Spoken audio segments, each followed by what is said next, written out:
Hi, my name is Courtney Bryant, and I'm the Director of Fine Arts and STEAM at Drew Charter School. Today, we're going to make a case for STEAM. We're going to explore why Drew Charter School embraced STEAM in the first place, and why do we continue to use STEAM as our instructional model.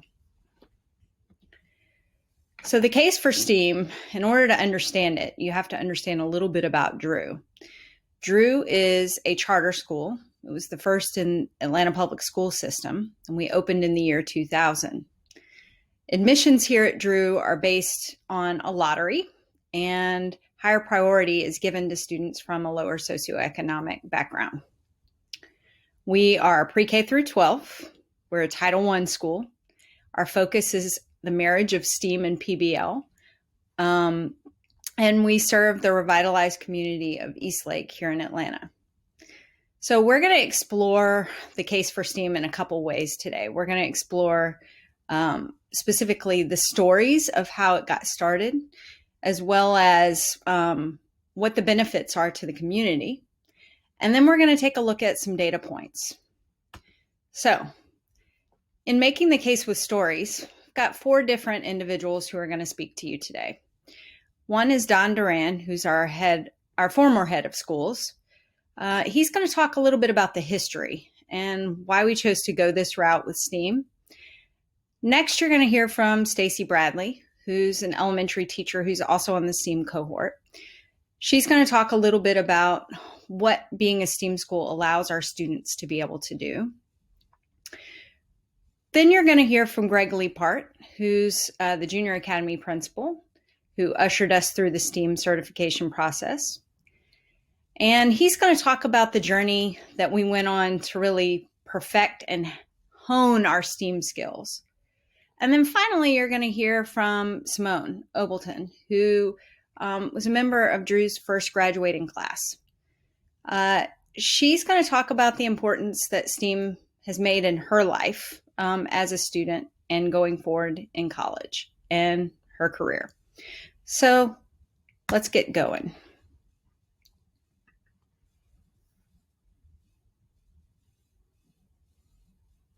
I'm Don Duran. I'm the former head of Drew Charter School. Being a STEAM school was very important for Drew. The way we became a STEAM school is about 12 years ago, as we were coming off being managed by an educational company. We really sat and thought collectively, what do we want Drew to be, and what do we want our students to be able to do? And we really landed on STEAM. We realized the importance of science, technology, engineering, math, but we also understood the importance of the arts. Drew was always had a very strong arts department, and we saw the benefits of that.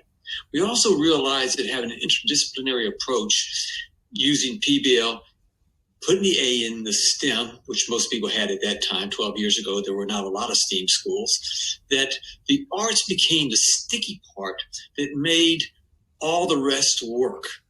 It allowed us to really foster creativity. And it actually helped the kids understand the relevancy of the standards that we were asking them to master. And so the arts did a couple of great things for us. The arts helped kids have an avenue of expression.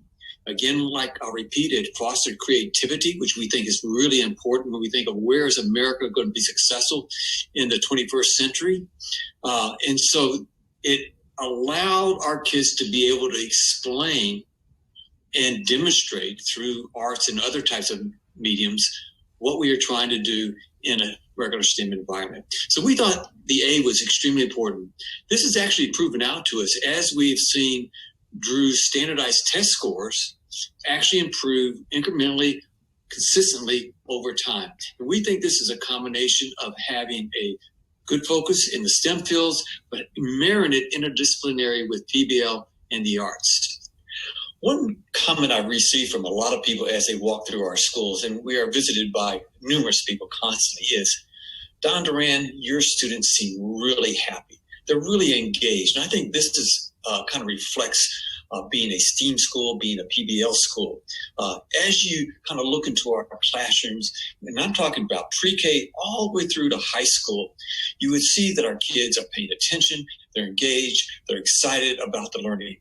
And therefore, I think being a STEAM school, that relevancy to that student, why I have to learn this, really comes through crystal clear and makes them more willing to engage in some of the hard work.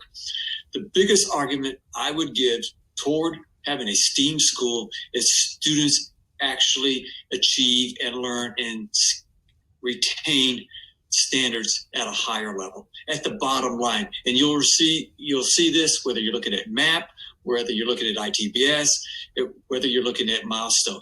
One of the other great benefits that we've seen moving forward is the unbelievable high persistent rate we have of Drew students as they matriculate through college. We're significantly higher than the state and the national average, hands down.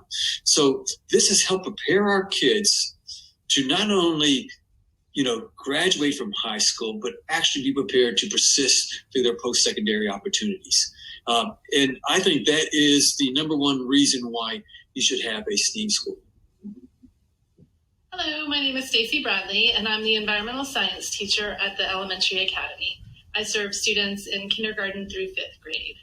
This is my 12th year teaching at Drew, and I've taught kindergarten and 2nd grade as well at Drew. And I really believe that the STEAM program for our younger students is really rewarding. I've been at Drew since we've implemented PBL, and it's been interesting to see the progression from how we started and to where we are now. STEAM was just a natural connection and something our PBL projects had been missing from the beginning. The design process shows up in our everyday work at Drew. So even with the SEL program and during the ask phase, we have to put ourselves in someone else's shoes to get what they need. And we design our products for them in mind. So that has been cool to see the natural connection to some of our other programs, the SEL program, to see the kids persevere during the design and redo phase when something hasn't worked out has been really good. I've also really enjoyed seeing the final product come to life. Because we have such access to the materials that we need, whether through our STEAM trunks or our maker spaces, the students are really allowed to explore their ideas. They make the real world connections from their paper or from their idea in their brain to putting it on paper to cardboard prototypes to even getting it 3D printed or built with materials like wood. And so it's really nice to see their final designs come to life. Really, the STEAM program is teaching our kids a lot of real world skills like perseverance, flexibility, communication, technology. They're able to think of an idea at a local level and transfer their knowledge up to the regional and global level, finding solutions to these problems. And it's, as a teacher who's been there for 12 years, I'm starting to see my students that I taught as younger students graduate, and they're going into fields that are traditionally underrepresented by minorities and women. So I think the education that Drew is providing for them has really been important to see the STEAM come to life, whether it's in theater, music, dance, and the engineering process. I'm proud of our students and where they are going with the skills that they're learning throughout the pipeline.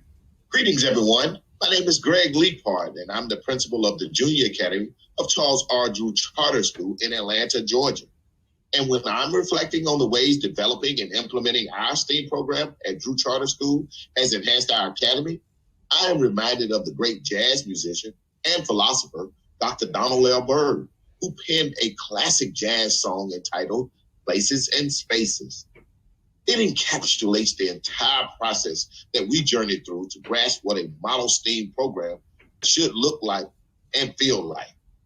Visiting various places across the United States and adopting what we experience in those places and tailoring it for our population at home.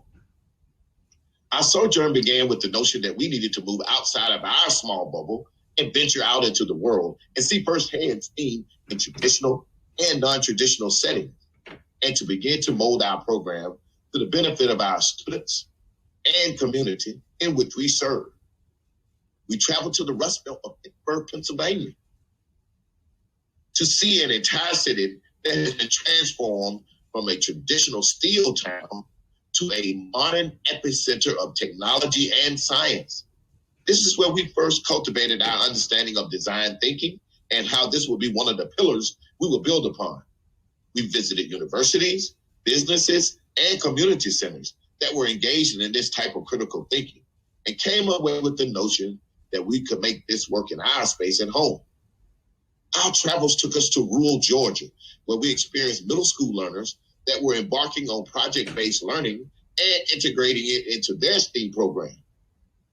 Witnessing and cultivation of agriculture and farm life, along with river and stream ecosystems, brought it home for us city dwellers. So when we sat down and began to piece together what we desired for our learners, it led us to a space where we knew we had all the pieces of the puzzle to make a world-class STEAM program. We needed the commitment from our staff to make it happen. Our staff was more than willing to open themselves up and make the adaptations needed to be successful. This led us down a road of understanding how we would assess students moving forward and how they interpreted and grasped what they were learning. It awakened our abilities to assess students via several modalities, and it invigorated our students, and they appreciated being able to speak with their own voices, and it gave them confidence in their learning. Our educational goldmine is developing and mastering student assessment. In this space, we must continue to dig deeper and explore the minds of our learners and appreciate their creative energy and receive what they are expressing to us. In this space, STEAM education gives pathways of communication for understanding between student and facilitator. STEAM education has vastly enhanced how our students are learning, and it has helped us during virtual learning and allowed for us to make a seamless transition from traditional classroom setting to virtual learning in a matter of hours. And we have been there ever since and getting stronger daily. Drew Charter School is proud of the places and spaces that we've been and acknowledge the fact that we're the second STEAM certified middle school in the state of Georgia. We honor the role of being a model school for STEAM education, and we invite you to explore the new space with us. Thank you. Greetings. I am Simone Overton, a graduating senior attending the Tuskegee University, and I'm majoring in construction science management. I was a part of the first graduating class of Drew Charter, and while I was there from sixth grade all the way until graduating high school, I was heavily involved in programs such as the engineering pathway that was offered, science courses from being the regular courses to AP courses that were offered, also art from regular courses to AP courses that were offered for that pathway as well. While at Drew and being involved in these different programs, I was able to be exposed to a bunch of different things. Like when it comes down to art, I was involved in several different art shows at the school and other places. For science, I was just able to participate in different hands-on projects, being in class and, just getting involved in different grade levels, because sometimes we would collaborate. We will also collaborate with different grade levels in engineering, and we also did different hands-on projects, from being a solar-powered playhouse, from recycled materials, except the solar power panel, of course. And also I had the opportunity to travel to Boston, Massachusetts on behalf of a Lemelson MIT grant that we were granted for a device that would detect if your child or pet has been left in the car. Also, with these different programs, I feel as if I was granted different opportunities that I probably wouldn't have been granted at other schools. Like if we just had companies come and talk to us about the internship opportunities they offered different colleges coming and talking about the courses that they offer or going to take college visits. Also, I was heavily involved in engineering, and I feel like that definitely helped me pick my major for college because the different hands-on projects that we were working on throughout high school, I feel like that really contributed because I am a hands-on learner, of course, but also it was something that just kept me motivated in school. Like, we complete one project, I'm like, okay, what's next? What are we doing next? How can I help next? Like, I'm just always thinking forward about, what's going on next, which is why I picked construction science management opposed to electrical engineering, which would have been the first major that I had in mind. Because with construction management, I feel like that's a broader field of work that I could be involved in, opposed to engineering, where electrical engineering, which is just one trade, one pathway. You get to see a bunch of different projects, but you're constantly working on that same field of work. The opportunities attending a STEAM school are endless, from it being just hands-on learning or just the collaborating piece between your classmates or the students that are in the room. I feel like the outcome is way more beneficial. Now it's time to make the case with numbers and student work. We're going to look at milestones data next, MAP, CCRPI, collegiate persistence rates, attendance, classes offered, recent accolades, and a student work exemplar. First, let's take a look at milestones. Specifically, we're going to look at math data. The data we're going to review is from the spring of 2019. You'll see at the EA, the JA, and the SA, Drew students are outperforming both the state and the district, significantly outperforming. We even work to improve for ourselves year over year. From 2018 to 2019, we increased from 44% to 52% in geometry. Next, let's take a look at MAP data. So you'll see to the right the graph that includes our MAP data, a comparison between the fall of 2019 and the fall of 2020. Keep in mind, this is in virtual learning. The data is specifically for the 9th through 11th grades in both reading and math. You'll see that there's a significant increase as measured by more than a 10 percentile point increase in median achievement percentiles. So our students are doing well, even during the pandemic, during virtual learning. We have continued to offer STEAM and PBL during this virtual time. Additionally, the Senior Academy received the Beating the Odds designation in 2018 from the state because we demonstrated better than predicted academic performance. We also have had a significant increase in CCRPI pathway participation. We've jumped from 83% in 2018 to 90.5% in 2019 for all students. If you take that data a little bit further, you draw it down a little bit further, our African American students have jumped from 83% to 89% in 1 year. And our economically disadvantaged students have jumped from 83% to 87%. All of those data points point to us continuing to offer amazing opportunities in STEAM. Next, we're going to consider college persistence rates. Mr. Duran talked about this in his story, and just that this is another one of those things that STEAM allows for our students to do well in college and stick with it. Here are some interesting things to note about our college persistence rates. All of Drew's graduating cohorts so far, starting with Simone's class in 2017, have had persistence rates higher than the district and state averages. When you draw that down a little bit further and study the disaggregated data by race, Drew's African American students have higher persistence rates than the state and the best in APS in 2018.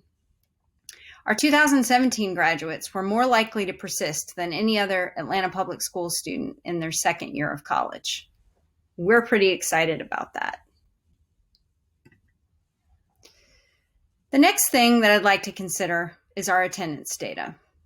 Mr. Duran also mentioned that our students really like coming to school. One of the reasons why they like coming to school is because they're excited by the opportunities that they have there.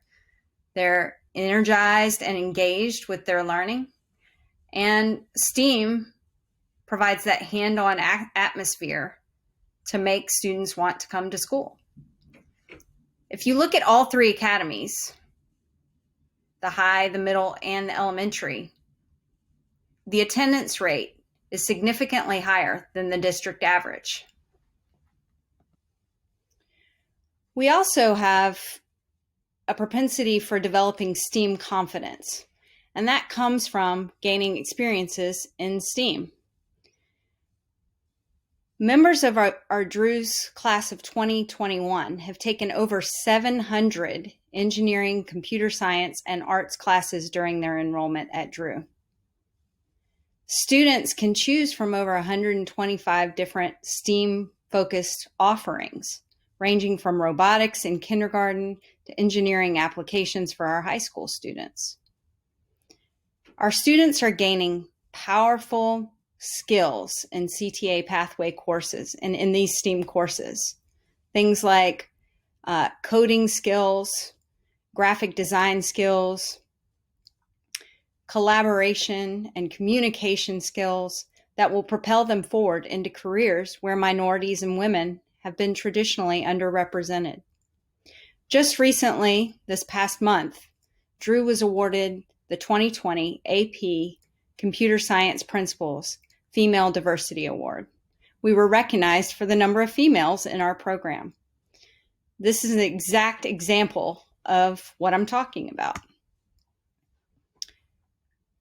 Our students are receiving awards and accolades, not just in computer science, but they're also getting them in science itself. Our Drew students have developed quite a reputation for earning spots at the state science fair, and at the district fair they do well as well. More recently, in the last 2 years, we've had a winner go on to represent us at the International Science Fair, which is a huge accomplishment. We also have had 2 separate engineering teams qualify and receive the prestigious Lemelson MIT Invent Teams Award that Simone talked about in her story. The team from 2017 also holds a provisional patent for the device that they developed in that program. A Drew 6th grader was awarded the United Way Power Up grant to produce 30 working prototypes of his innovative jogging light. His jogging light was devised to solve a community problem. We have one of the most dangerous roads in the city of Atlanta that runs adjacent to our campus. And his idea was to make a device that did not require batteries that would light up as kids were walking or running to school in the morning. In addition to being innovators and scientists, we also have students that are excelling in the arts. Just recently, a Drew Junior Academy student harpist was selected for the Atlanta Symphony Orchestra's Talent Development Program. We're pretty excited about the awards our students are getting, but it's also important to note that they're excelling in their PBL STEAM work every day. I thought it would be important to show as the final data point an example of what Drew students are doing with STEAM. Mr. Duran talked at the opening of this session about having in mind what we wanted Drew students to be able to do. This next video shows not only what we wanted them to be able to do, but what they're actually doing. And we're pretty proud of what they're accomplishing. Please hear from Carrington about his junior project in engineering.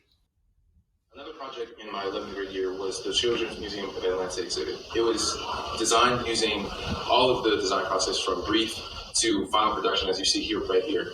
So I'm going to be taking you through this project from start to finish, pretty much. So to start this, we kind of researched exhibits that really appeal to children in popular museums such as Moxie or the Carnegie Learning Center. So after this, we went to the Children's Museum to really interview the clients and see what really attracted children to their exhibit. A part of that was interviewing them. So in doing so, we created a list of constraints that they wanted, such as no sharp edges or it needs to be safe for children. And one of the biggest being that it needs to fit the theme of their museum, which was learning through play. So after the constraints list was created with the interview of CMA, we really started to prototype and make high quality sketches that showed and reflected the constraints and what we wanted to make for the CMA. So after this iterative process of sketching and feedback from the CMA and our teacher as well, we came up with a design that fit all the constraints for the CMA and reflected what they really wanted. So a major step in this project by itself was being able to create a digital CAD model of the project, which allowed us to kind of see what works and what doesn't and be able to export this on a CNC machine, which was used to cut the actual pieces of the project. And a big help in this process was my involvement in a SolidWorks training, which really exposed me to the fundamentals and kind of the groundwork of the Onshape software, which allowed this process to be very streamlined. So this is our bridge exhibit right here. And it allows kids to explore the principles of magnetism and also determining what is going to work for their bridge design.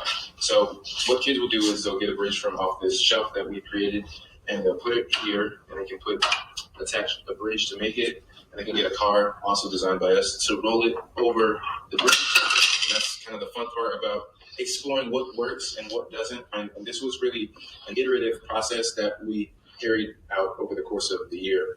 As you can see these pictures, the design has changed a lot over the course of the process. So some of the most important lessons that were gained throughout this whole project were what came from the real world experiences that we came across in this project, such as interviewing an actual client that wanted something that is designed by our team. So that taught us like an actual connection from clientele to designer and that connection that you need to create a successful product. Furthermore, the requirements of actually meeting the deadline. A lot of people, when they're doing projects, they don't have a real set deadline. So this project, we needed to meet the deadline because we were dealing with a real clientele that needed the project at a certain time. So the deadline put a lot of stress on us, but we were able to persevere and create a high quality project. Carrington's work is impressive, and it is an example of what we want our students to be able to do. I hope that this session has been informative for you, and I wanted to encourage you to please reach out if you have any questions. Thank you for your time today.